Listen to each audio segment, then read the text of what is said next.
За хаан дүүргийн 23 дугаараа Агарта резиденс 16 давхрын 10 давхарт 2 өрөө 5668 м квадрат.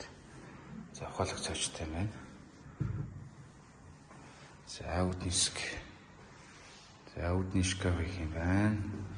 Тустай галтгооны хэсэгтэй байна. Үнцээс өөрцөө сараар 0 явж байна.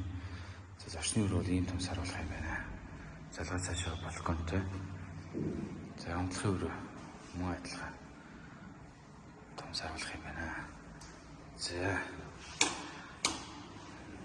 0 өрөө төмөрштэй голдвартай. Хөөе панорында парта мэлээ. Агаш бол ажиллаж байна. Ачуур тагч цахилгаан юм байна. Ван душ. Тэгээс болтор. За ингээд 0. За ийм хөрхөн саруулах. 5868-тай 2 өрөө.